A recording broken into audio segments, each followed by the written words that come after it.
In a game all about stealing things and earning as much cash as possible, it's a wonder why the crew are so keen to invest their hard-earned money into weapons and assets. Really, when the goal is to get rich, surely we should be saving as much as possible.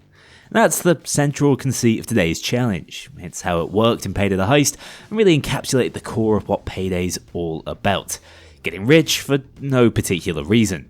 Anyway, that means I'm stuck with my starting loadout. I can't buy more guns, attachments, and even options like the Arbiter, which are locked behind in-heist challenges, won't be added directly to my inventory, meaning for all intents and purposes, this is quite a similar concept to my starting weapons only run attempted several years ago. It ups the difficulty though, as we also don't get access to any assets, and more importantly, no pre-planning, so heists like Big Bank and Golden Grin run the risk of being an absolute nightmare. In an attempt to vary it up though, and play into this miserly scavenger concept I'm running with, I'll be installing a single extra mod, Hopips Pickup Weapons, featured in a prior mod showcase. This allows me to use weapons of fell cops, giving it more of a gun game feel, instead of just being stuck with the terrible Amcar and Shimano it starts me off with. In addition to not spending money, I'll be setting myself the challenge of stealing all loot types I come across in a heist, a total departure from my usual completion first mindset. Alongside the standard loot you're used to seeing, consisting of cash, jewelry and gold, there are 12 bonus loot items that aren't required to complete any heist in the game, all of which I will be seeking out to further fill my greedy pockets, keeping up those kleptomaniac tendencies throughout. This bonus challenge means I expect it to be much harder and RNG dependent than the initial starting weapons only run from way back in the day.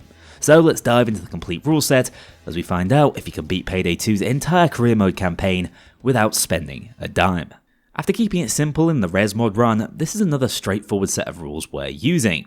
The goal, as ever, is to complete career mode up to and including the White House, but the core caveat is that I can't spend cash on anything, offshore or otherwise. That means no new weapons, no new attachments, and no assets or pre-planning variations that cost money. Legally distinct coins, once known as Continental coins, are fair game for use, but that's only really relevant for saving time on the crime spree mission. This is like the reverse of Payday 2's core premise, where instead of investing in our careers as criminals, we're just sticking everything we earn into a savings ISA and waiting for the currently tumultuous market to blow over.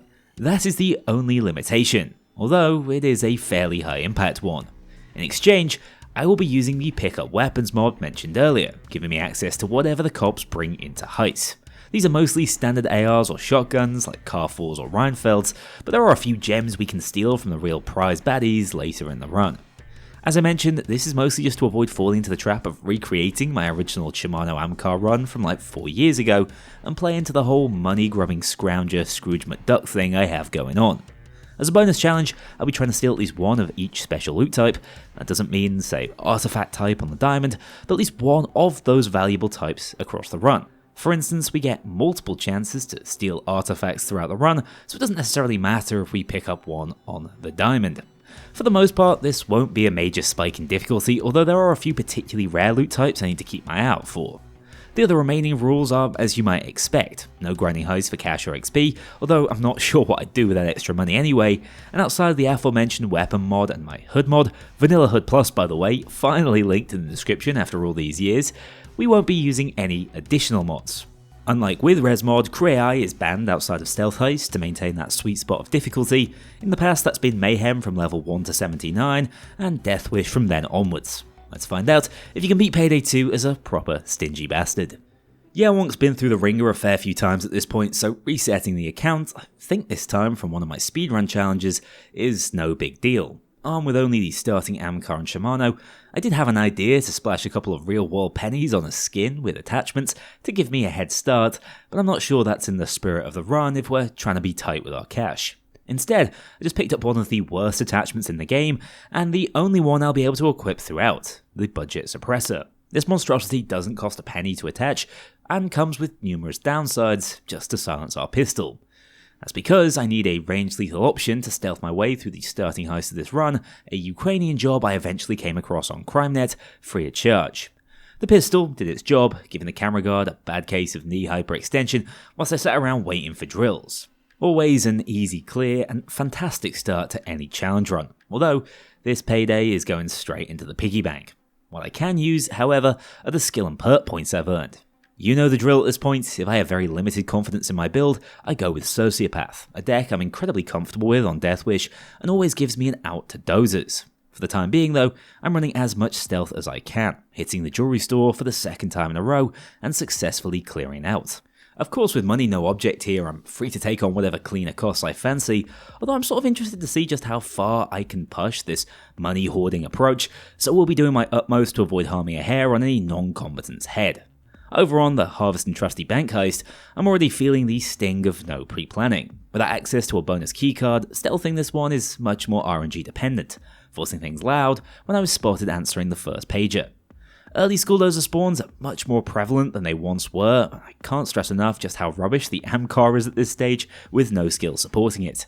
Even when I picked up an MP5, one of the more common early cop weapon drops on Mayhem, I still didn't really have the tankiness built in yet to face up to these LMG dozers, tasting the first failure with this impoverished build. That at least gives me another chance at stealth, and after catching the manager out almost immediately, this photocopier room quickly transformed into a trap for all the cops on the map. A sprint past the least observant civs in the game allowed me to grab the security keycard before doubling this guy over as once more my timing was accidentally impeccable to avoid a potential cam mishap. With those taken down, completely free to drill, which by the way, these guys don't even notice when silenced, despite the fact I'm fairly certain it's literally in their eyeline. Never change, Payday 2 civs. This total ambivalence to my crime extended throughout the thermal drill's duration, in addition to the hand drill once inside the vault. Once more, without assets or favours, there's no way for me to silently break through here, so RNG has stolen another 2 minutes of my life.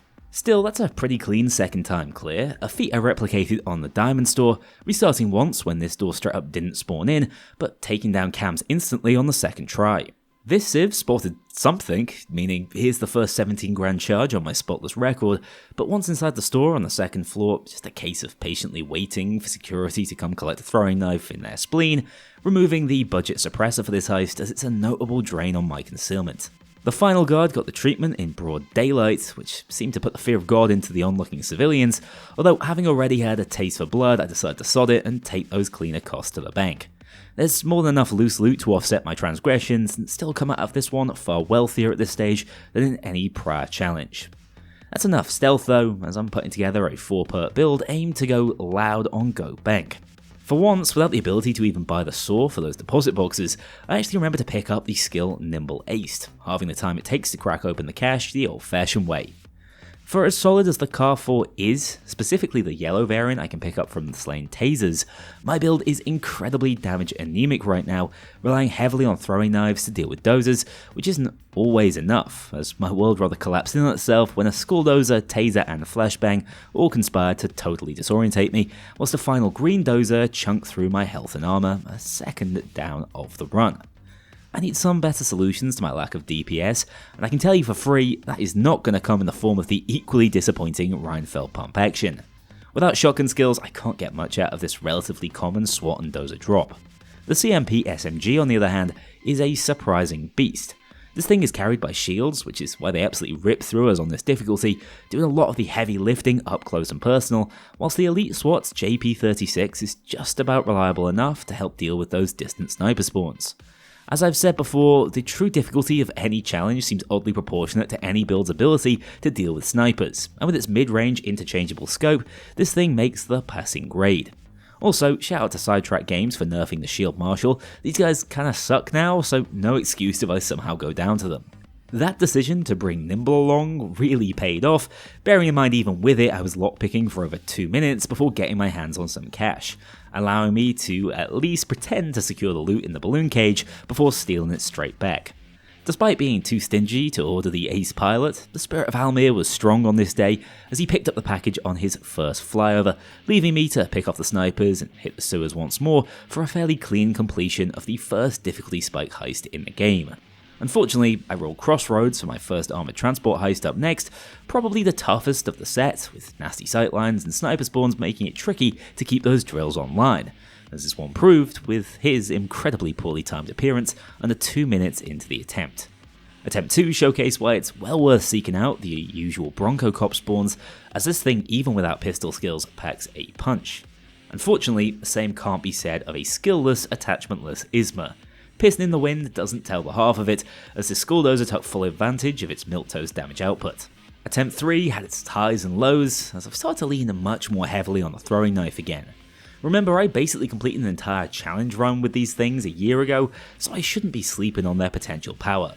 Unfortunately, over 10 minutes into this run, after getting my hands on the first set of bags, a throw just a pixel or two wide of this green dozer left me wide open for yet another instantaneous down. That's just a fact of the run at the moment, without either damage or tankiness online. For sociopath builds, this is the gangly teenage phase I'm facing.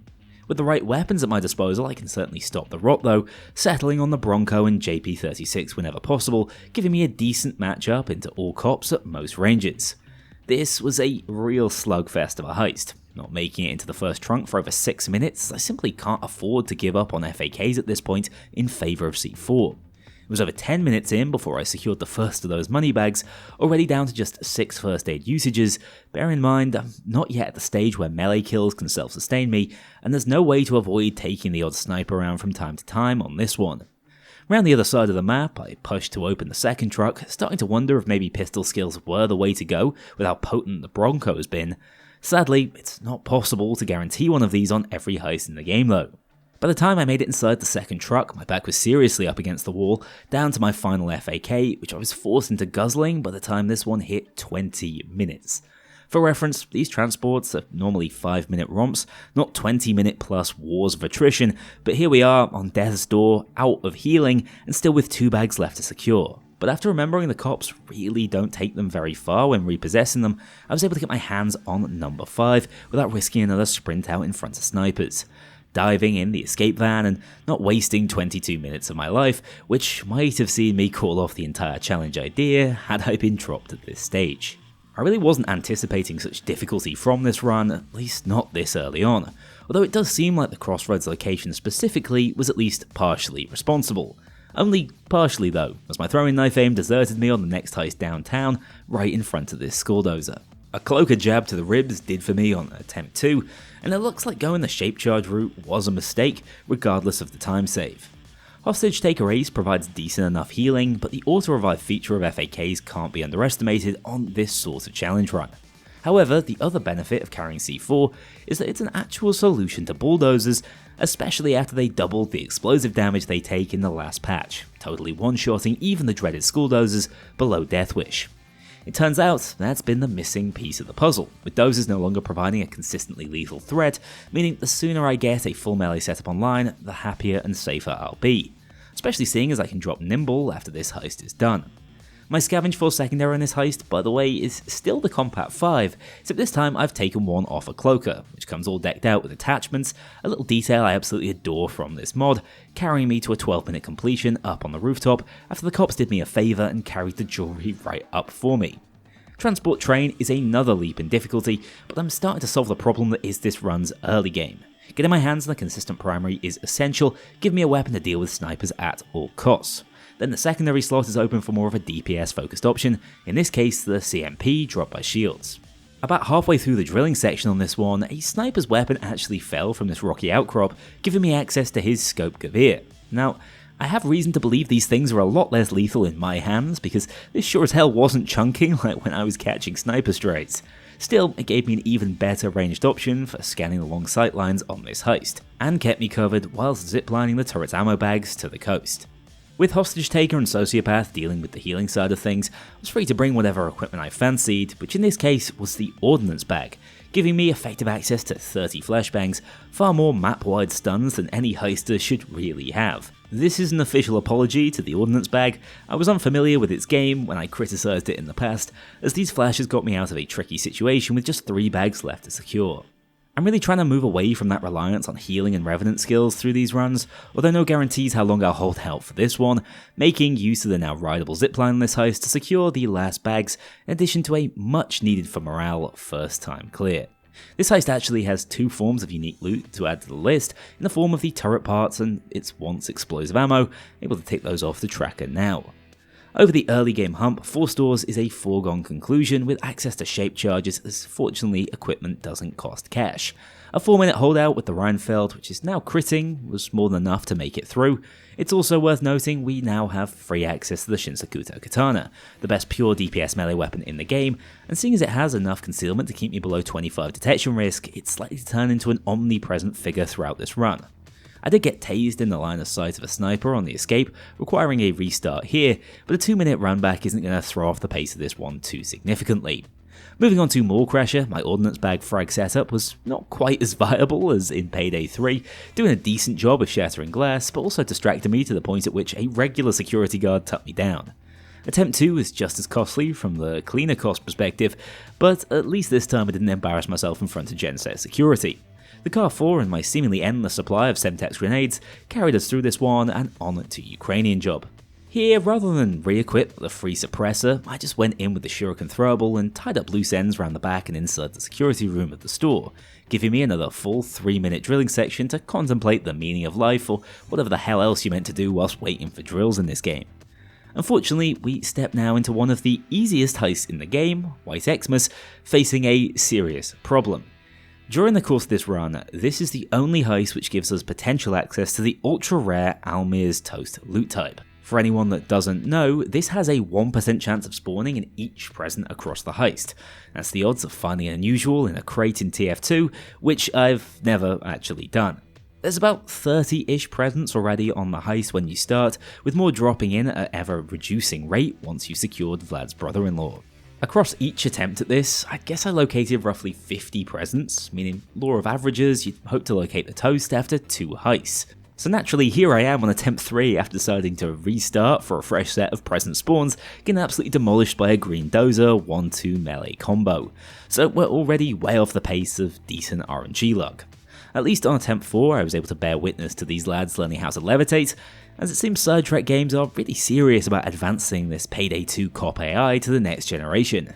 By attempt 5, more than an hour into this Easter egg hunt, I was starting to genuinely despair at why I put such a RNG heavy stipulation into the run, bearing in mind my terrible history with this kind of thing, restarting again after combing through all the ground spawns, which I think I know almost entirely off by heart at this point. 5 minutes into the 6th attempt at this one, I finally came across the toast, which immediately had me panicking because now I need to secure the bloody thing. The problem is, it weighs an absolute ton. I also need to ensure I secure a bag of pure coke for the wider loot challenge. This left me crawling across the map in serious danger of going down as muscle memory kicked in whilst blinded by a flashbang to keep my health topped up. By the time I dragged the world's heaviest slice of bread to the zipline, painfully, bile took off, leaving me with yet another sniper-covered holdout to survive. This time the chopper spawned back at the start of the heist, which again is where these ziplines come in, dragging me away from the dozer in hot pursuit and over to the escape where I located a bonus bag of coke left inside an early present to escape this one at long last. One of the easiest heists in any run, made a dozen times more stressful and time consuming thanks to my own poorly thought out rule set. Hopefully the final time I'm that dependent on RNG in this run as we move on to Meltdown. This is my first run-in with Murky Water, giving me access to a whole new arsenal of weapons, including the fairly powerful Eagle Heavy Rifle, a consistent AR across all ranges, ideal for clearing out these early fixed spawns on this one. After taking 4 minutes to even locate the Warhead Vault, this wasn't exactly off to a flyer, but I was also seldom in any danger, up to the point of loading up a forklift truck with nukes. Pushing out the warehouse was tricky though, not least because my forklift kept getting stuck between the crate and the wall, spilling millions of dollars worth of high explosive all over the floor. At this point, marshals are already swarming, which does at least mean I get to try out the shield variant VD-12, one of the better shotguns in the game. Sadly, without overkill, I'm at the mercy of rolling 30% odds crits to actually deal respectable damage with this thing, seriously struggling to pick off snipers and clear a path to the Longfellow. Fortunately, the Marksman Marshals also present a new weapon opportunity in the form of the Northwest Sniper, the first secondary sniper in the game, and also one categorized as such, meaning it has innate penetration for dealing with shields. This untidy push came to a head when the Skulldozer decided to enter the Katana Blender, and for the first time on this run presented me with the best weapon in my scavenged arsenal. The KSP LMG has been a beast for years. Its balance of DPS, ease of control, and of course LMG stats and ammo capacity would make it top tier in any circumstance. But even more so here, as I believe my weapon scavenging mod has a unique quirk to it. Detection risk for low blow crit purposes is fixed to my initial weapon setup. That means I can happily pick up a heavy weapon like the KSP and crit to my heart's desire, something that usually wouldn't be possible with standard build crafting. Yes, that does make this an accidental crit LMG build, which, as you'll know if you've ever ran the Campbell like this, totally breaks the game's damage calculation expectations. That in mind, I was able to make the final push and drive the Longfellow back and forth the escape train. Sadly, my terrible driving led to me getting absolutely cut up in the process, requiring some emergency triage to make it back, but with just a sliver of HP remaining, I was able to regroup on the warehouse side of the heist, taking down a pair of school dozers, showcasing just how far this run's maximal setup has already come, and preparing for the final run back. Longfellow did break down as expected, but the repair job was mercifully swift and crucially didn't take place in front of a SWAT van turret, allowing me to park right up next to the train and finish this heist for good. Aftershock next, and after seemingly spawning inside myself, whatever that sentence means, I reorientate and get to try out yet another new weapon type, as Vlad's men are wielding Mark 10 SMGs, which they kindly dropped for me a couple of minutes into defending the safe vans. Again, with crits, these SMGs feel significantly more powerful than you might expect, especially after damage range multipliers were heavily softened up recently. After grabbing the C4, I also noticed elite SWATs can wield M1014s, which is about as underwhelming as you might have guessed after seeing the all-powerful VD12 struggle on Meltdown. Snipers took their sweet time to spawn in for once, meaning I was already loading up the truck with safes by the time the red lasers started distracting me like a cat. Fortunately, vehicular manslaughter comes for free with the game, meaning I'm free to drive over people at no extra charge. Again, I've learned better than to hang out the escape zone these days, where the spawns are ruthless and the only form of cover feels like a tin can to die in. Instead, my tin can of choice is this train, holding down the middle of the map before again procuring myself an almighty KSP, shredding through the final couple of minutes of the heist and escaping this one at the first time of asking. After a slow start to this run, I'd love to say things were looking up, but the monotonous boredom of nightclub is next, and not for the first time, I decided to switch off at a key moment almost 8 minutes into attempt 1, managing to get myself sniped somehow, despite these guys basically having sightlines on just 2 windows across the entire heist. Even when I'm not finding fun, new, never-before-seen ways to die on this one, already the heist is more painful than usual with no access to assets. This means after finding the safe with cash inside, instead of being able to chuck it into the getaway accessible from the second floor roof, I'm forced to lug these 3 bags across the road to the escape van, something I can't remember doing in almost 13 years since this heist first launched during the beta period. A hell of an uninteresting 15-minute heist.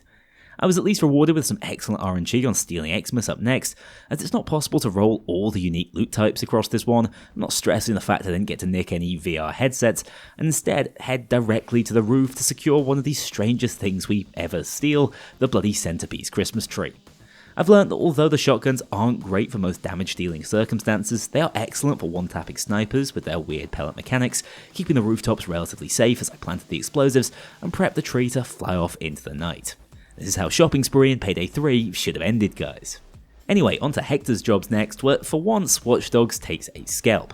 I probably shouldn't have chucked an incendiary grenade at my feet in hindsight, but it's really how you respond to these setbacks that matter, doing the exact same thing on attempt 2, but not being rushed by a bunch of angry shields.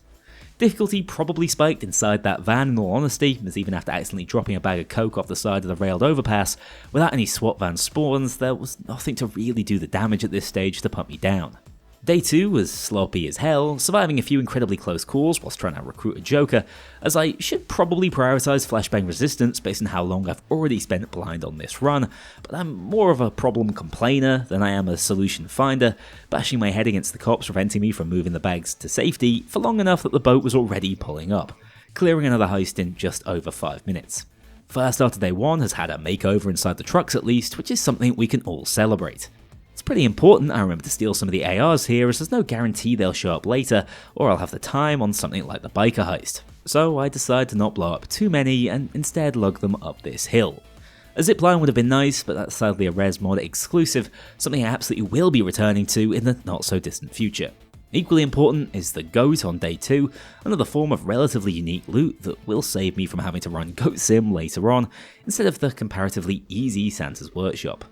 My insistence on continuously trying to make the ISMA work for some reason went unpunished, as C4 really does get the job done now, at least on Mayhem. Attempting to push back across the main road wasn't as easy as I would have liked with a goat and 2 heavy servers in tow, but despite the cop's strange obsession with picking up and attempting to save this random goat, I was eventually able to win this tug of war and make it on to day 3. All the techniques I've learned across this run so far come in handy on the bank heist runback, going loud this time and absolutely decimating this dozer with a quick C4 drop. It sure is risky, but without bloodthirst, it's got to be my best option right now against the big guys. It also helps us get through the secondary gate, which again I wouldn't be able to do anything about without pre-planning, burning the cash and taking the evidence without too many heart-in-mouth moments. Rats now, a heist with gangsters on it, meaning another chance to try out the Mark 10, which feels amazing for controlling close quarters heists such as this one, holding down the staircase without any issues, especially once this dozer delivered his KSP to me again. Ordnance bag gas grenades are also insanely effective at keeping the downstairs section under control, as I once more am fairly pleased with how little I've needed to rely on FAKs this far into the run. This is our first and only chance to steal meth, but as it's mandatory on this difficulty, it was never going to be a loot type I missed out on. In fact, I get another chance to steal it again on the easy overpass escape I rolled next, as well as directly back from the Vipers we sell it to for information. I don't remember this lad being such a soft touch, but the Viper grenade does for the Vipers fairly easily, despite ending up with a sliver of health at the escape. Nothing unique to steal on day 3 means that once the gangsters are in the ground, I'm free to get out of these setup jobs and back on the path to making some serious cash with the elephant. Big Oil's a good heist, I don't care what Almir says. Day 1 isn't for the history bucks though. The usual ECM rushing strategy gets the job done, as I can't remember when I last did this particular heist in loud, probably back during the heavy run or something. Day 2 is where it's really at though, scrambling to find the right fission engine and plunge humanity back about 20 years for the sake of a little Republican oil money. Payday 3 could never. Anyway, yet again the trip mines come in handy, covering the power boxes way better than I could alone, meaning my first aid kit sacrifice wasn't in vain. Also, fun fact, the JP36 the cops use has a flashlight on it, a huge discovery as I basically always forget to bring one for this heist when left to my own devices. This makes locating the correct engine in the basement a hell of a lot easier, meaning after lighting the flare, all I have left to do is hide out and wait for the chopper to return. And this build is pretty comfortable when it comes to holding out and dealing damage. Switching over to my stealth build on framing frame day 1, this was an unusual failure as I knocked my mouse against my keyboard when trying to flick a painting throw. Normally, not an issue, but I don't have a suppressor for this build, so it's an instant restart. A chain reaction on attempt 2 also required a reset, but I held it together on run 3 and secured the minimum of 4 paintings required of this heist. Also, anyone know what the hell this new door is all about? It seems to have popped up a couple of updates ago and I have no idea where it leads. Nothing ever happens on day 2, at least so long as you stealth the first day, meaning we can move on to day 3, the dreaded server hack in loud. There are way too many power panels on this one to really hold down. C4 can hold back the wave of continuous PC resets very temporarily, but it's still a bit of a miserable back and forth for most of the heist. Once I procured a KSP though, I was very much in the ascendancy. This thing with a 30% crit chance is a bit of a world beater against all standard and special units, meaning I can charge up Bloodthirst to very easily deal with any dozers that might tank up a few LMG rounds using my katana. Somehow, spending no money and just sifting through the battlefield has led to an all-round more potent build than half my runs combined, holding out the 20-minute total duration of the world's most interrupted hack, and even remembering to locate the old wine, a loot type that only spawns behind these hidden bookshelves on this heist and needs to be in my possession as we flee the heist. Day 1 of Election Day is just as much of a formality as Big Oil's first day, ECM rushing and intentionally tagging the wrong truck to ensure Plan C on Day 2.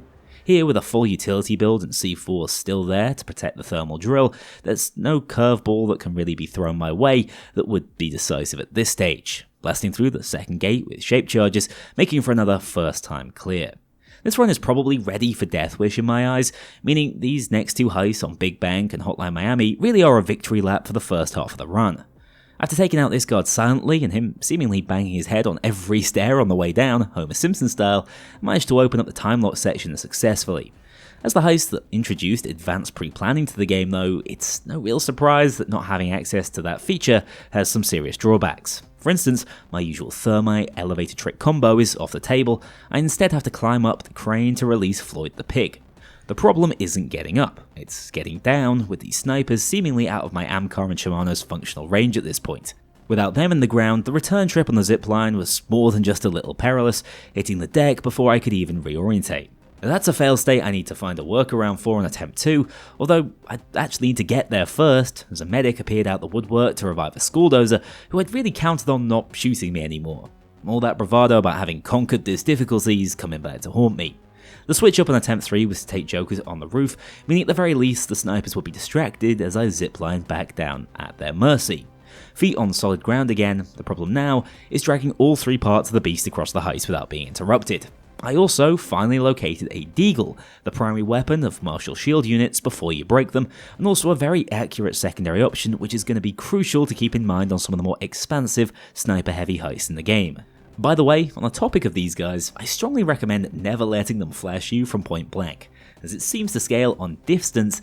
If you do get caught out face to face, you're looking at an almost 20-second long blinded duration. That's enough time for just about any unit in the game to burn through our health pool, and I'm genuinely in awe of the fact my vision cleared whilst still on my feet.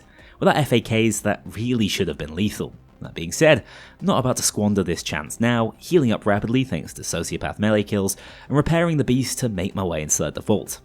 This is what the shape charges are saved for, easily granting access to 4 bags of cash, the latest available loot type, although I'll need to steal some gold eventually, as I believe I've avoided it up until now. This is key because we need to march these 4 bags all the way up to the top of the bank again, meaning my run-ins with snipers are not through this time. The classic zero pre-planning escape is not something you see all that often, but actually makes probably the best set-piece escape of the lot, hanging you out to dry with no cover from all sides. One final scare as I was pursued by a schooldozer ended another C4 victim, as the deagle has already proved its worth by clearing the snipers off the neighbouring rooftops. The SWATs were kind enough to mostly just deliver the remaining bags I need to escape, filling up the loot cage as this 97-year-old heister still beats Big Bank the old-fashioned way. Hotline Miami is where I really get to flex the power of this build though, getting my hands on another Mark 10 after tearing through the Russian mobsters. These guys are also unique in that they have AK-47s, another rare new weapon type for this run.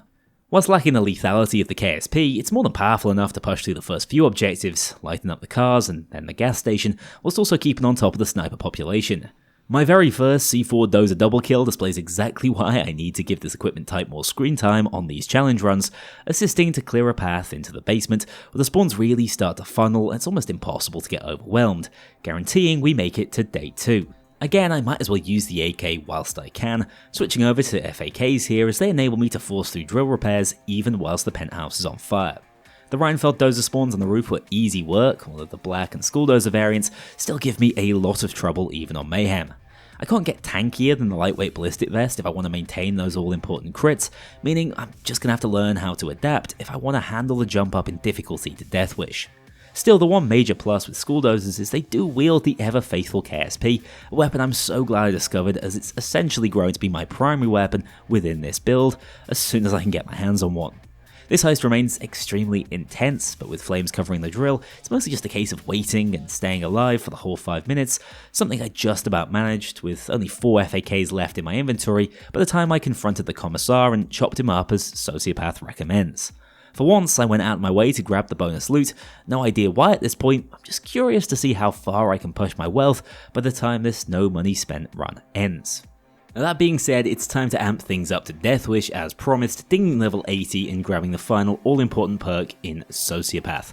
Close range crowd control is such a boon for this build, giving what's really a glass cannon setup that amounts to effective tankiness as the cops will be so busy throwing shapes they won't have time to shoot back. Hoxton Breakout is always an excellent litmus test for how the rest of this run will go, now up on this higher difficulty, and although I was forced back inside the first building, unable to grab a Joker in time, somehow things recovered from here. The SWAT van turrets covered relatively fortuitous objectives, meaning I never really got bogged down again, making it into the parking lot where of course, despite having 4 chances to instantly blow up the right control room door, I didn't. Faced instead with a painstaking 20-second lockpicking process, finally breaching the correct door on the 6th time of asking, rolling a convenient crit to put down the schooldozer inside before he got his bearings. Day 1 at that point is all but complete, although Day 2 has its own set of problems to face, not least being the dozen or so FBI agents who hit like a truck once first breaking in. They put a swift end to attempt 1 and slowed down 2 for long enough that bloody Death Wish minigun dozers started spawning in. I survived beyond this hurdle on attempt 3, only to throw away this promising attempt out of nowhere, daring to show my face in front of the snipers flanking the side of the building, who apparently do not miss. One shot is enough to be left on death's door and down to any other damage source. Back in the meat grinder, attempt 4 fell to a pair of early spawning dozers, who, like synchronized swimmers, turned this corner in perfect union to slash through my armor and health in an instant. Although, at least I got that martyrdom dopamine to carry me into attempt 5. This seemed to make all the difference as I set up to destroy the 2 school dozers who spawned a minute into the heist, giving me access to the KSP for the rest of it. The real rarity here for me on this heist is using shaped charges to blast the rear entrances to the operations room, slowing down spawns specifically from those directions, making it easier to keep the power box defended. That in mind, I went pretty much unscathed through the first 2 hack and objective sections, helped further by instantly locating the correct set of files in the archives. The objective at the director's office was an ideal finisher, as I'm starting to value the Northwest, specifically later into the heist when it gives me an option to one-shot kill Marshall Shields directly, now the team has fixed their shield breaking before the piercing damage lands. Not for the first time in this run, C4 has come in clutch up against the dozer, avoiding heartbreak during the final seconds of Hotson's server hack, meaning all I need do is march to the escape and use the keycard I'd held back to ensure the first Death Wish completion of the run. That could have been a hell of a lot worse, as we now head over to Hotstone Revenge, where I stealth like a lunatic, fully intending to go loud as soon as possible. But for a while, soon never came, as I found myself climbing up a telephone pole and locating at least one of the 2 keycards required to open the vault in stealth. The nice thing here, and less than Payday 3 might look to take on board for its hybrid system, is that progress once I was spotted transfers over to loud, leaving me with a 2-minute 20-second thermal drill timer, which was always going to be easy to hold down with the Eagle Heavy doing a fairly excellent job against the nearby camped roof snipers. After giving Hector the 2-tap treatment, only to find he's just rocking a standard unmodded ISMA, I did eventually locate a fun new toy to play around with. The Jackal is another Murky Water or Elite Security Special, giving me access to a high-powered SMG, but certainly one that has some ammo issues. Still, even with a not-so-ideal chopper spawn, it wasn't too difficult to chuck the bags of Payday Gang evidence up to the garage roof and clear this heist at the first time of asking in sub 20 minutes. Moving on to the Diamond, where again, the plan is a sort of hybrid stealth style, although that went to hell when a camera spotted me less than a minute in, resulting in a fairly pathetic first down on this one, as I simply failed to get properly set up with a decent couple of weapons. Death Wish is noticeably more punishing, with that in mind, as attempt 2 also went loud before I progressed into the final exhibit room. All it takes from there is for me to run directly into where a minigun dozer is apparently hiding, confirming a swift exit from the museum in a body bag. Attempt 3 again showcased just how sloppy my stealth skills had grown, failing to even finish rewiring the boxes before I'd riled up the entire police department. This time though, I didn't play horrendously, managing to actually catch a minigun dozer off guard and nab his Vulcan as a result. Much like the KSP, this is a fully critted out minigun, it just lacks some of that ammo efficiency of its LMG alternative. What it lacks in consistency though, it makes up for in sheer firepower, tearing through waves faster than anything else at my disposal right now, though I was still forced to reset at the final chamber and wait out the assault before the cops would give me space to complete that 20-second long lockpicking animation. Maybe Payday 3 got more right than I give it credit for. Anyway, once finally inside, I just decided to wait out the tear gas and go with the usual drilling route, comfortably holding down the front door with a minigun and a couple of C4 charges. Not a lot of risk from here on out, just a final sprint over the chopper for another clear on the lengthier side. As you probably guessed, it gets worse before it gets better, with Golden Green Casino up next, probably the heist in this game that most benefits from a good pre-planning setup, without which every single objective feels slower, or cumbersome, or outright harder, with 2 plugs to defend on the BFD and Loud when one already felt like too much. Amusingly, the Loud limo entrance doesn't cost anything, meaning we can outright choose to do Loud and get a few extra resources by the escape for our trouble. Those don't really move the needle though when up against an entire firing squad of snipers who seem to be delighted in their desire to single-handedly annihilate my health bar on attempt 1. 2 went a hell of a lot better, as even without any additional healing supplies, the C4 was more than enough to get the winch set up for the BFD. Another minigun dozer spawn came in handy, providing us with one of the best weapons available right now, which is far more effective on this heist than most, bearing in mind we can open up the armory and top up its 750 round ammo supply at any moment. With that firepower, the BFD was set up, but still an absolute nightmare to defend. C4 could help buy time, but I still needed to run from one side of the main gambling hall to the other anytime the plug was pulled.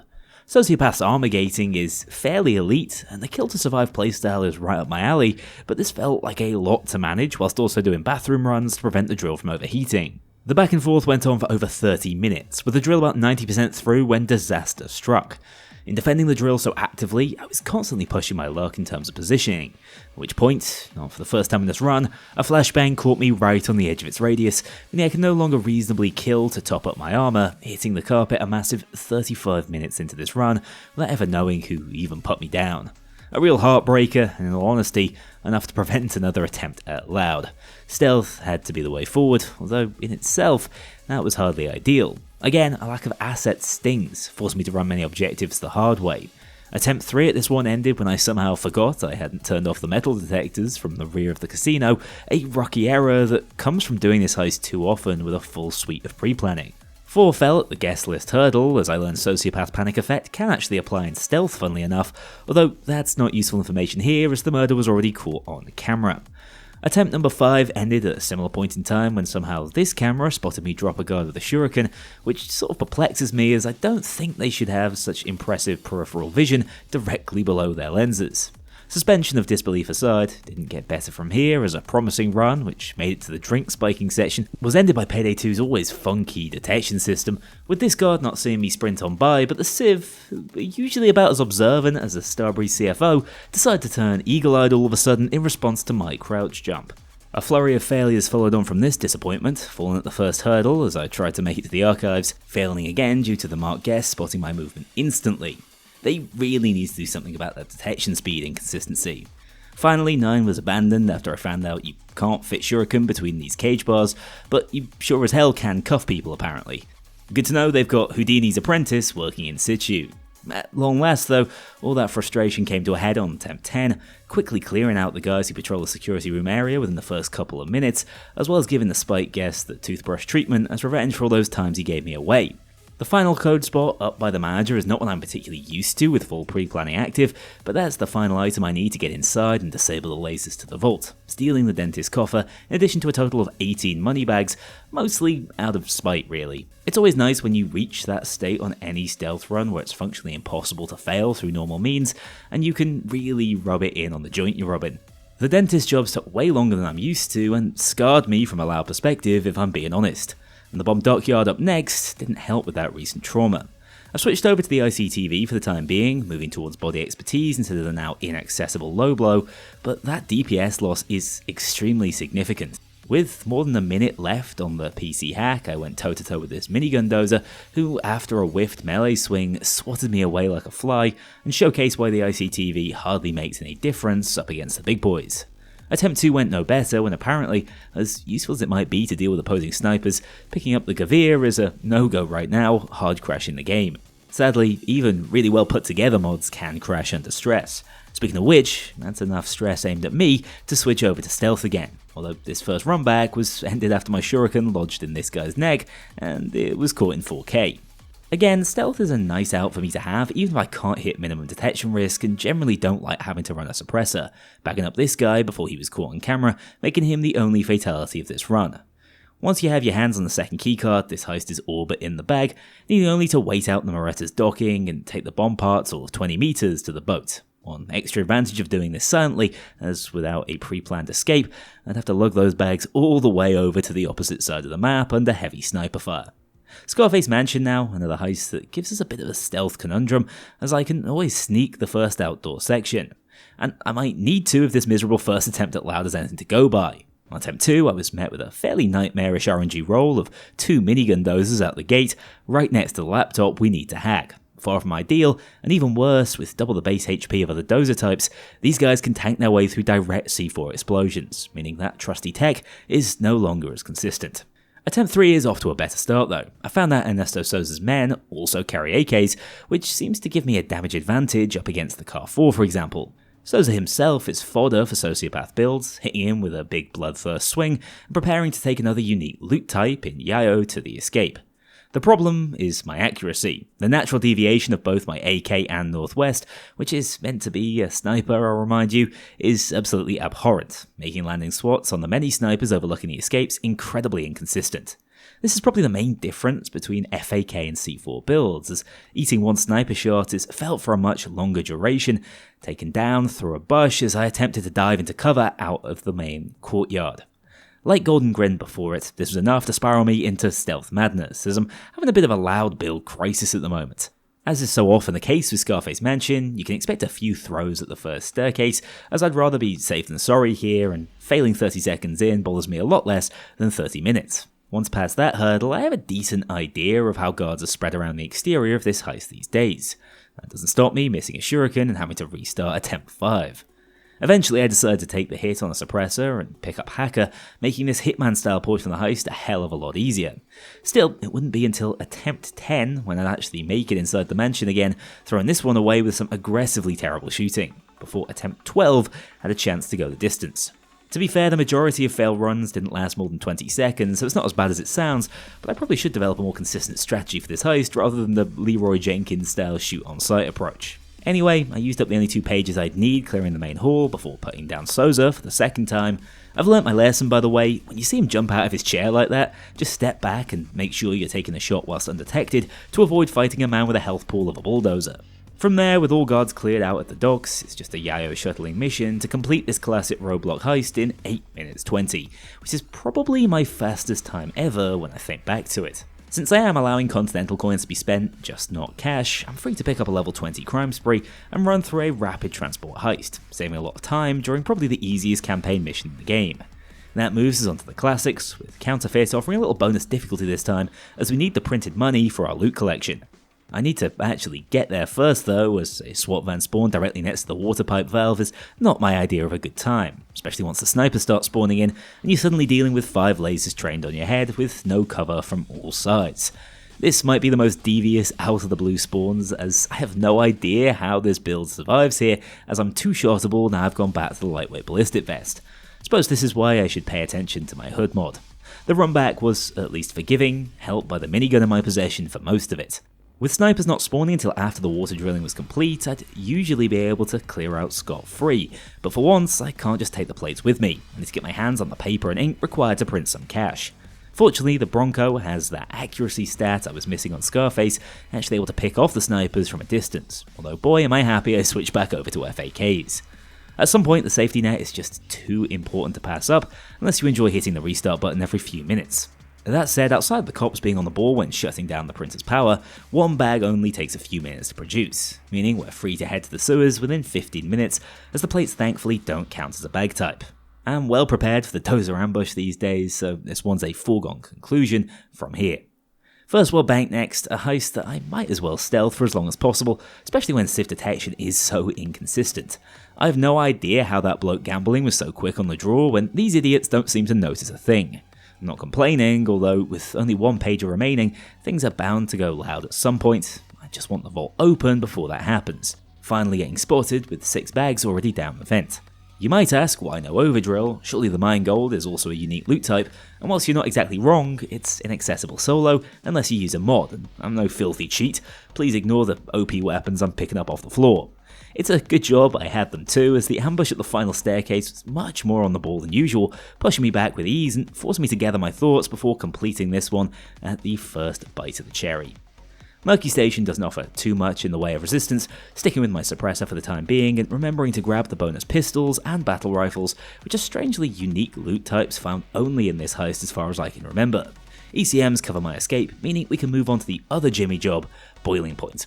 What's exciting about this one is we get to access a few new weapons, as it turns out the AK is also available here on a number of the Russian units, which makes a lot of sense. That's a double-edged sword though, as these Russian specialists are frankly much harder than their US counterparts as a result, getting dozed to end attempt 1. 2 didn't even last more than a minute, as it seems that they wandered into the wrong spawn group immediately, whilst attempts 3 and 4 both hit dozer-related walls. I'm strongly considering grabbing Counter-Strike at this point, because the number of times I've been meleeed out of range, resulting in a lost sociopath bonus, is getting out of hand. On run 5 I came across Gold Dust though. Cloakers on this heist only happen to carry Valkyria rifles, which are absolute beasts when paired with crits, somehow juggling the 2 minigun dozers who are too slow to pin me down around the missile control panel. In fact, this is a great example of why it's sometimes best just to leave slower units like these on the map for as long as possible, as they clog up the spawn pool, meaning I can just move on to the EMP objective with virtually no objectives in the vicinity. That all but guarantees access to the basement, where you can see just how lethal the Valk really is. Hell, it even tears a hole in the rooftop turret, which is so often a death sentence for challenge runs that reach this stage. An added bonus, the shields seem to carry Heather SMGs, another unique weapon option for this challenge. Probably my favourite scavenge loadout of this run, it's such a shame we only have access to them for this heist only. A triumphant return to the surface saw this build truly challenged at last, as the sniper cover pinned me down without jokers to take any heat in the vicinity. This reached the point where both weapons were running on fumes, and a sprint to recover ammo just meant risking more sniper shots to the dome. As consistent and accurate as they may be, I still can't really afford to trade shots with snipers, working my way through my entire supply of FAKs, as the screws tightened even further, and a pair of dozers rocked up, breaking my safe space. Seeing no remaining out if I stood and fought, with no more consistent healing, I simply pushed the escape lane at last with no real plan, eating 2 more sniper rounds for my trouble, which I just about tanked, a proper donkey on the bridge moment if you enjoy the odd Shrek reference. From one piece of cinema to another, for whatever reason recently, Santa's Workshop has been kicking my ass. I went all that way to steal a goat on Firestarter to avoid Goat Sim, only to somehow die with the Vulcan minigun thanks to yet another perfectly timed flashbang. Sometimes you just gotta laugh at the timing of it all. Or so I'd like to say, before proceeding to go down again on the next run, once again melee mogged as the kids say these days, please don't unsubscribe. And then throw away attempt 3 when this sniper hit a goddamn trick shot to down me from inside the workshop. Things finally came together on run 4, this time getting my hands on the Vulcan and not immediately getting flashed into oblivion. Meaning I had to stop in power to push back against what feels like pretty nasty solo spawns on this heist these days. Chopping my way through 6 FAKs in a heist this simple is really disheartening to be honest, and doesn't bode well for what's to come, although Car Shop was never likely to be a factor in this run's completion. I could declare bankruptcy and still probably heist this one without issue, so doing it without spending cash is hardly a real limitation. As usual, once the manager's under control, this one is all but in the bank, speeding to the escape to secure what is probably the most unique loot type in the game, if you ignore the toast. Biker Heist, on the other hand, you couldn't pay me to play if it wasn't a requirement for career mode, and you can already see I'm not cut out for this life 1 minute into attempt 1. 2 met a similar end, as although I dealt with the fixed Skulldozer spawn, I didn't account for the 2 BJ bros that spawned right after him. Then on attempt 3, I was taken out from a pixel in a different postcode. I've watched this back multiple times now and still don't know who landed this killing blow. However, from the ashes of that run, I found a biker on attempt 4 with a Moscone shotgun, and all of a sudden my luck seemed to turn around. Finally a shotgun that gets the job done, even without skills. Admittedly, I still traded up for a KSP when given the opportunity, but this is still the most convincing start I've had to the heist. With said KSP, it was pretty easy to keep the cops off the mechanic. I've done this shit with a throwing knife, I'm fairly confident with a big LMG in my hands. Even better, Objective 2 for the Chrome Skull played right into my hands, with shape charges back in my build for this very reason. Trading speed for safety isn't usually advisable, but the less time I have to spend on the biker heist, the happier I am. Once I picked up a Compat 5 for counter-sniping, I was pretty much set, even after being dragged back across the heist and in front of the SWAT van turret for the special parts objective. Honestly though, at this point, they've made it so easy to interrupt Marshall's flash effect, you can basically use them as friendly stun grenades on legs, crowd controlling the cops and preventing them from even making it inside the garage to contest. One more round of sniper clearing, and day 1 was virtually in the bag. Honestly, the LMG is better at this than it has any right to be, making the space required to jump on Ross' bike without any of the usual drama, not doing a loop-de-loop or wedging it this time around on the way out onto day 2. With a train assault, you can be sure of one thing: this heist isn't gonna last long. Hell, not even 30 seconds when the first obstacle in your way is a pair of Skulldozers standing there like they've been waiting all day. On attempt 2, I believe it was yet another dozer who chunked my health like that, but it could just as easily have been the turret or flashbang that conspired to ruin this particular day. Breaking the back of this one really amounts to stabilizing and splitting the aggro by converting a Joker, which is achieved on attempt 3, riding that high all the way to the biker boss, who like all boss type enemies is trivialized by a sociopath, taking her LMG to cleave a path right back to the start after somehow living through this flashbang incident, regaining my sight just in time to pick up a kill and Armorgate. Will I equip resilience to counter this obvious issue? I sure as hell won't. As we continue on with Panic Room, where I quickly realise melee alone probably isn't the right approach for dealing with the gangsters. Still, these guys are packing Mark 10s, which, if I can get past the initial hurdle, make for excellent all-around options for this claustrophobic heist. On attempt 2, I noticed another unique one-off weapon in the form of the akimbo chimanos Chavez is wielding. Not exactly world beaters, but enough to keep me alive through a really tricky sword defending section. I cruised my way through the sniper rollout though, not lacking for accurate ranged weapons to spawn camp their entrance to the heist, and even forced through the C4 planting objective, albeit with only 4 FAKs remaining. In my enthusiasm to quickly clear the roof and speed up Bile's return though, I massively overstepped, chasing this shield too far out into the open and catching a fully unarmoured round of Isma directly to my face for my troubles. Always tough to take from this old nemesis of a heist. To rub salt into the wound, the Black Dozer returned early into attempt 3 to support this minigun dozer in drawing the curtain on another promising start. Getting my hands on the KSP just a couple of minutes into attempt 4 was a game changer though, ignoring the Chimanos in favour of some real DPS, easily protecting the saws and making up to the snipers in under 7 minutes. No idea how this guy got up here by the way, but of course I gave him a helping hand getting down. Back on the roof, the Mark 10 does most of the heavy lifting here with enough accuracy in my build to drop a sniper within a mag 9 times out of 10. As ever, planting the C4 on the roof is a little like performing open heart surgery, needing to know when to stick or twist and bite down with the aid of FAKs from time to time. That timing is important, as if you land nicely between waves you can end up with a far shorter roof secure section, effectively reducing the odds of me running outside and getting myself killed.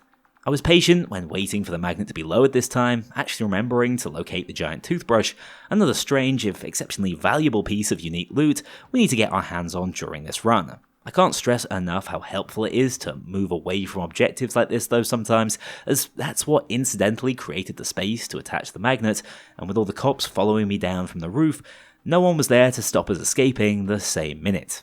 Any sub 30-minute clear of Panic Room is good by me. On Brooklyn 1010, I moved back to the C4 build, sort of forgetting most of the key doors can't be blown up, but that's not what got me on attempt 1. Of all the crap shotguns this mod grants me access to, I think the skillless M1014 might just take the cake, having zero chance up against a dozer. I didn't fully learn my lesson on attempt 2, as despite managing to salvage a jackal as well, I walked into the wrong neighbourhood with my shotgun out, getting almost instantly tased and put in the ground. The adaptation: don't mess with the M1014. Instead, locate a KSB at your earliest convenience, which is exactly what I did thanks to a really clutch crit that landed almost 12k damage on its own. Weapon of choice secured, the initial Charon babysitting section went without a hitch this time, dealing with the ambush over to the second building with ease. C4 is still proving its all-around usefulness this far into the run, as the most lethal dozer spawn combination possible got clotheslined almost immediately, enabling me to post up in this corner and get on top of the drilling for the briefcase. After all the recent spawn changes, this one feels very lively, with cops flooding down this one-way staircase, although once again the C4 katana combo was more than enough to keep them at bay. Shaped charges at least guarantee access to a crowbar without needing to scour the map, getting us down to ground level again while my build is opening even more doors, both literally and figuratively. As a 20-second lockpick, this door is usually a death trap, but with shaped charges knocking 3/4 off that timer, it's instead a perfect place to post up and wait for Charon's AI to finally path his ass over here. The dozers spawning to block my getaway were too slow to impede anything as Twitch arrived to take us onto the yacht heist. Stealth only and melee only for me right now, as I'm forgoing range throwables in favour of pocket ECMs, but that's not too much of an issue when the spawns on this heist feel so predictable. For example, I'm comfortably able to leave these civs alive here after shanking the one bloke who ever walks this way. You might know I miss picking up artifacts on the diamond, such was my relief to finally be done with it at the time. That means I do need to get my hands on this strange little nautical piece McKendrick apparently picked up, as it fits the same loot spot I need to tick off. That out the way, the usual intimidation strategy down in the bowels of the ship does the trick for the 2 guards patrolling there, clearing a path for a first time completion. Undercover is the calm before the storm, the nice classic heist before all hell breaks loose at the Slaughterhouse. Again, the Rheinfeld does have a use, that being for sniper clearing, because we all know Payday 2 runs on backwards logic when it comes to shotguns. Once inside the apartment block, I traded that out for an LMG and went on the usual killing spree whilst waiting for the hack, which was only interrupted a couple of times before I could resurface with most of the snipers still out of position, clearing this one at the first attempt. As promised though, hang in there. By all rights, no cash Slaughterhouse should be no harder than any other challenge run variant, but sometimes with these runs, it's just a vibe thing. It wasn't helping that I switched out my mouse during this run and was 200 DPI off from my previous sensitivity. Somehow, being close but not exact to the sensitivity settings I've been using for the past decade is way worse than being in a completely different postcode, as I just can't aim right now. Still, the almost guaranteed LMG drop that comes for free with your armored transports is a nice bonus, making aiming even less of a requirement. In fact, after hyping up this one in my head, attempt 1 was going without a hitch, with 2 gold bags already secure before the snipers spawned in. Sadly though, I'm still a glass cannon, especially to this green dozer who dismissively put an end to, spoiler alert, the most promising attempt for the next few hours of gameplay. Let me break this torture down for you. Attempt 2 was stopped out by a pair of ultra-aggressive black dozers who spawned in together right next to the initial door breach. This to me is the special sauce that makes every run feel different, because it's very rare you have a curveball like that thrown at you this early into the heist. Attempt 3 at least breached the 5-minute mark, at which point even my javelin wasn't enough to take out this dozer, especially after an elite SWAT pulled off a textbook get down Mr. President maneuver. Attempt 4 fell to the hands of the very same unit, surviving the few minigun rounds I had remaining at the time to clap back and drop me before Bullseye could armor gate to survive. On attempt 5, I found myself dealing with a trifecta of black dozers this time, 1 too many for just 2 minutes into the heist if you ask me, when 2 were more than enough to put me down previously. On attempt 6, it was the abseiling dozer who got the last laugh, again a relatively rare ambush spawn that places a massive obstacle in the way of that first door breach. And trust me, although I sound miserable, finding fresh ways to fail a challenge run is really my hobby, not this whole video making thing. Attempt 8 made it all the way to the gold courtyard again for the first time in a while, but this time I rolled into a SWAT turret spawn. Not that I can really blame that, as it was only after I dropped it for repairs I stepped out and got myself cleaned out, assumedly by a sniper on top of the slaughterhouse. 9 fell at almost the exact same spot. This time though I do feel like blaming the turret is appropriate, bearing in mind it single-handedly gunned me down from behind these tyres. 3 times in a row, by the way, this turret has given me hell, as it popped back up to shut down attempt 10 when I tried pushing to the secure point without dropping the big gun first. Honestly, its DPS up against anything other than Stoic always catches me off guard. For me, that's the breaking point. Time to cheese this thing with Revenant skills, dropping most of my oppressor skills like body expertise in favour of at least 1 guaranteed revive and a 45% chance to get up every time I go down. The ace version of Messiah isn't much good because I can't even purchase the medic bag asset, and this build is already as lean as I can make it. And let me tell you, the impact was almost instantaneous.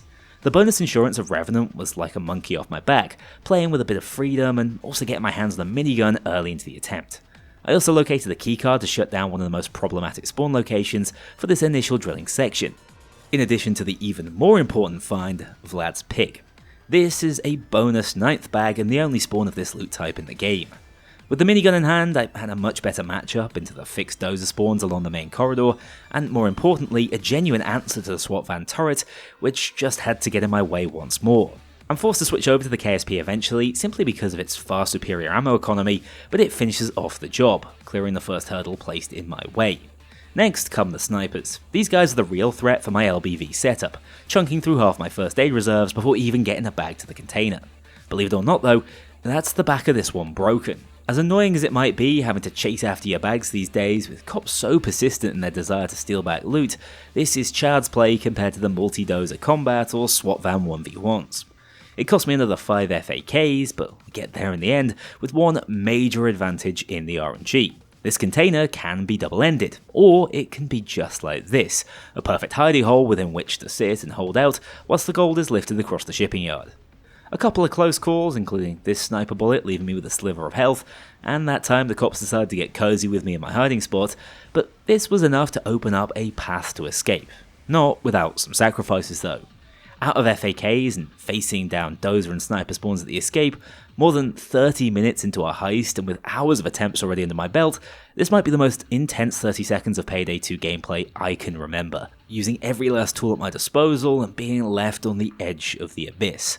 Genuinely, it doesn't get much better than that. Probably my favourite heist in Payday Challenge Run history. Ironically, the build change just gave me added confidence, I guess, because that attempt was somehow downless, although I reckon I wiped a few years off my own lifespan in the process.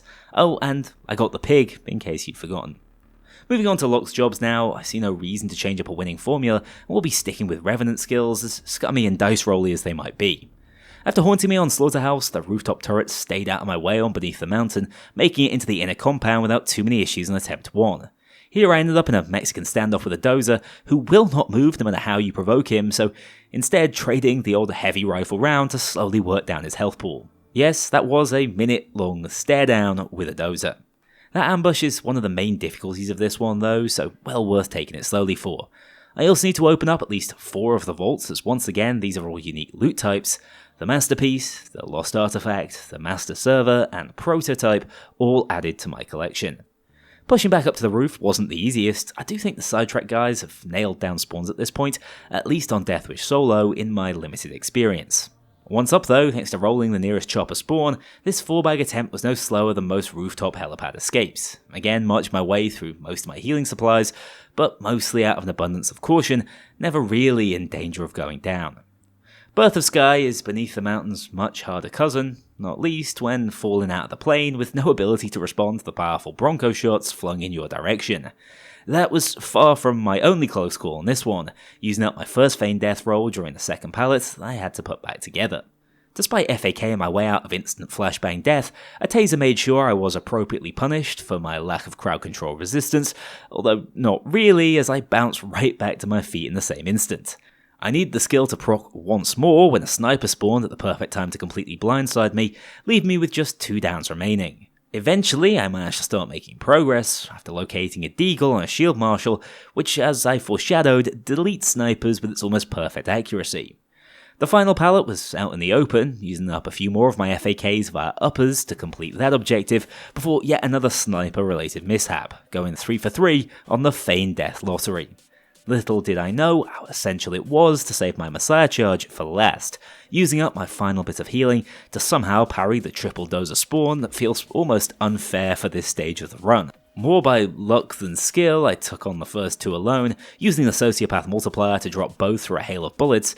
The third one, distracted by my Joker, took his time to face me down directly, which saved the day on so many levels, as those bullets he'd wasted on George from accounting, who just got drafted into the Payday task force this morning, meant, just like it was the bloody Death Wish trailer, he'd just fired his final round and needed to reload right as I hit the deck. An opportunity for me to unload what was left of my own LMG belt to prop my Messiah charge and stand right back up on grey screen. A little Sociopath farming had me seeing in Technicolor again, and mercifully no ambush played out at the second gate, meaning we just snatched victory from the jaws of defeat, taking out the SWATs alongside the river and not risking the boat ride to complete yet another nightmarish heist on this run. Truth be told, that little sequence is everything I love about this mod and challenge running this game in any capacity. I wasn't sure what to expect from this rule set, but somehow not spending money has opened me up to some truly incredible heist moments. Onto the final straight now. Heat Street's a lot easier when you get your hands on a minigun, with the Bronco acting as my surrogate for dealing with snipers this time around. By the standards of the insanity exhibited on recent heists, this one ain't all that, moving Matt up to the top of the road without any issues, until a pair of slow-moving minigun dozers decide to corner me, needing my second Messiah activation of the run, and a massive Sociopath crit to deal with the first one.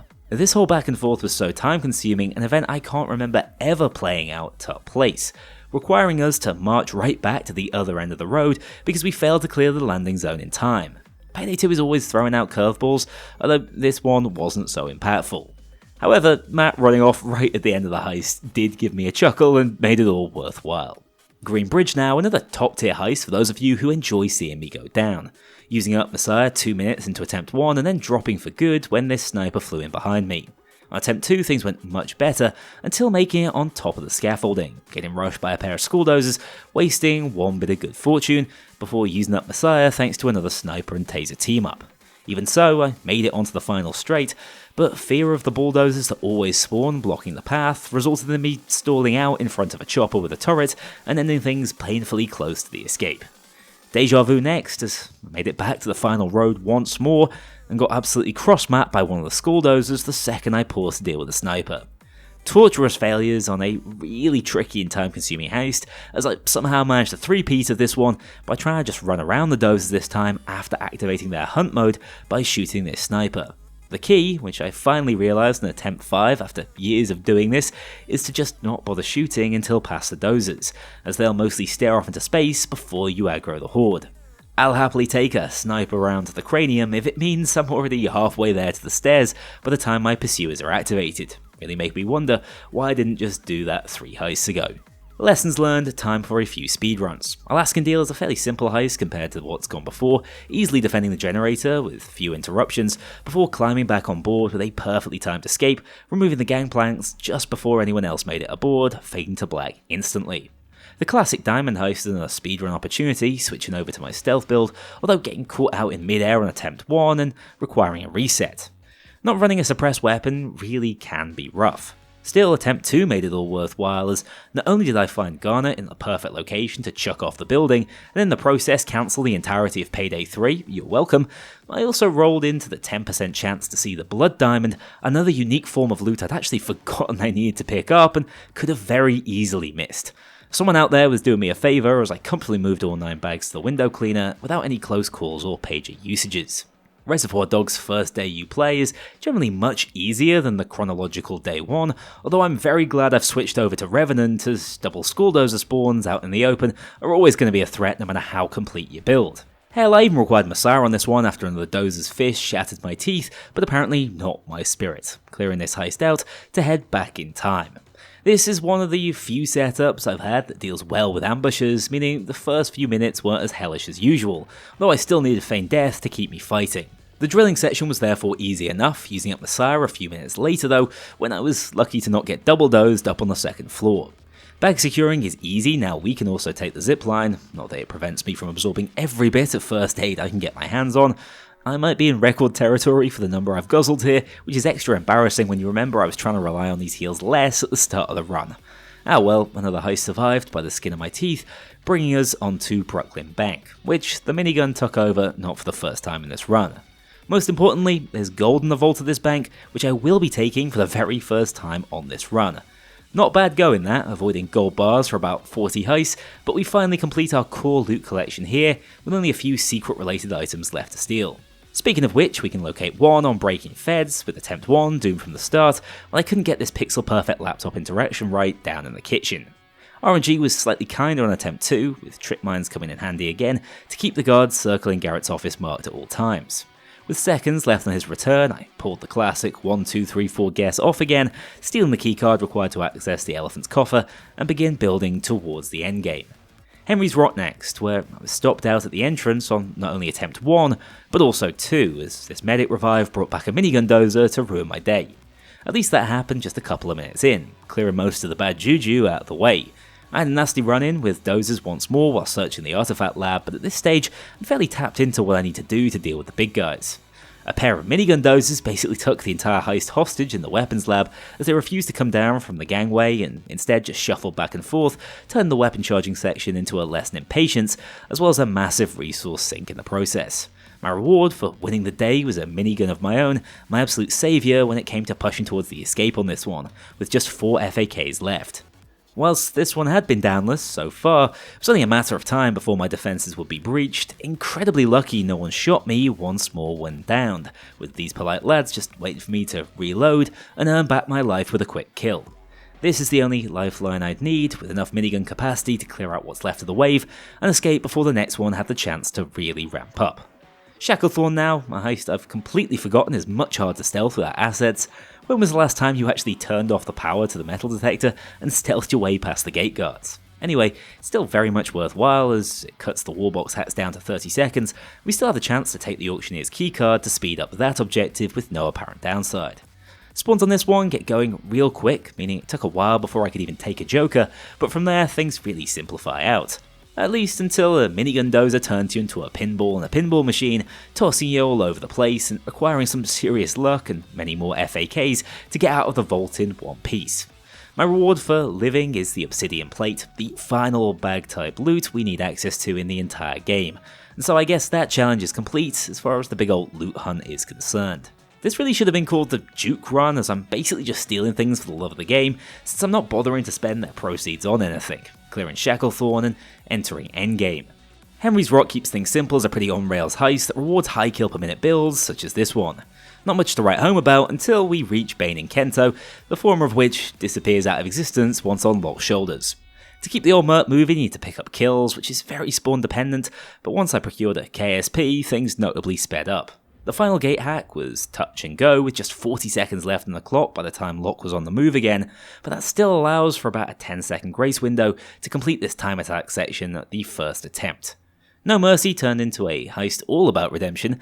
Somehow I managed to get down twice 2 minutes into this one, requiring Messiah to even carry on, at which point it became a point of principle to not die again across the entire heist. I mean, it's the very definition of a corridor shooter, which I should be able to deal with my eyes closed at this point. Doing exactly that got a little easier once I got my hands on a minigun dozer, and both located the patient during the first Teddy Moo drill, the only Teddy Moo I'm accepting of, and then had a perfect scan on the very first sample I tested. From there, the waiting is the easy part, going on one final victory lap and repainting the hospital like I was playing Resi 9, slipping into the lifts for a clean getaway if you're willing to forget those first 2 minutes. That brings us on to the finale at the White House, where the strategy of stealthing the West Wing remains incredibly effective, making it into the POC on attempt 1, where it seemed I was home free. Alas, of course, I ran into one of only a couple of crashes across the entire run, when it turned out rebooting stealth PC hacks in Loud actually just reboot your bloody game. Back to square one, naturally I cock up stealth almost immediately on attempt 2. Committing to Loud from the get-go might be a bridge too far, as the dozers spawning in throughout are just too heavy a burden on my resources. I managed to open the Oval Office with plenty of assistance from the Revenant tree before Murky Water's version of the Skulldozer put this one in the dirt for good. On attempt 3, my stealth concentration returned, again either taking down or dominating all the mercs surrounding the Oval Office, making for a genuinely risk-free stealth section when locating the USB and accessing the POC keycard. At least it would be if I didn't input the wrong code into the safe. Another first for me, which throws us directly into Loud with the entire drill still to complete. This makes for a much more fitting end to the no money run though, smashing through the first few rounds of spawns before getting my hands on another minigun to make the initial scramble inside the POC a little less hectic. Rolling the tear gas rather than the roof turret spawn early on is massively helpful when it comes to recruiting jokers to fight for the cause and keep the power on. It was too much to hope for them to stay away the entire heist, although I'm positive they assisted in dealing with my dozer problem directly, assumedly aiming at my jokers and landing a bit of collateral damage in the process. I mean, this looks like proof they will shoot their allies, as I'm certain I didn't delete this SWAT, so I'm rolling with that story. Also, they seem to have a bit of a blind spot directly underneath, which is exactly where I'm sticking my minigun to ensure these turrets won't be back for the rest of the run. Eventually, the pressure was too much, whittling through my health supplies and going down whilst fleshed, hardly for the first time this run, but with the vault already open, I'm still in this one.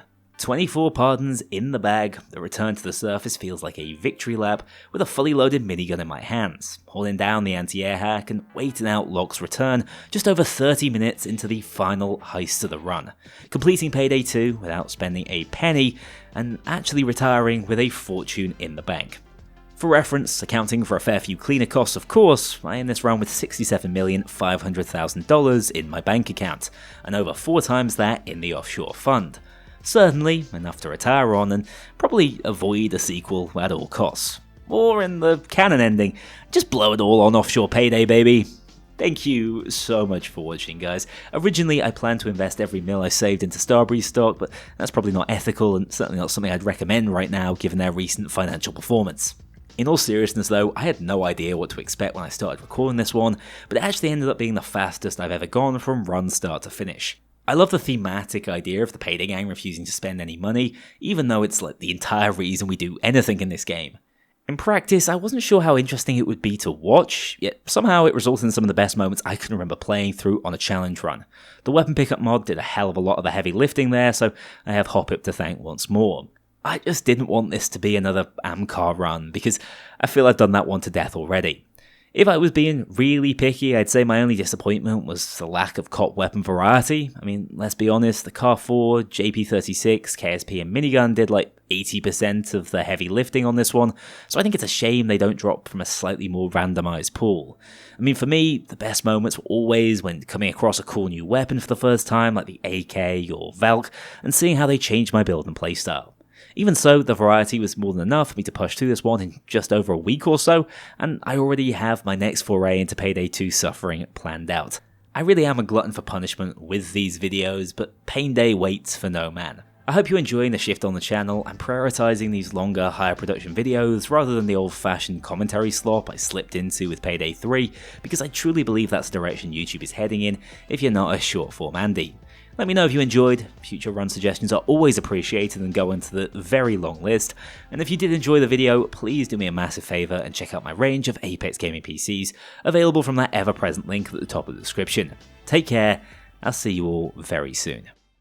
A huge thank you to my dedicated Patreon backers. If you want to join this crew in going infamous, check out the link below and pledge as little as $2 to see your name in the credits, or get 24-hour early access to future videos and vote on upcoming content. Take care, I'll see you all soon.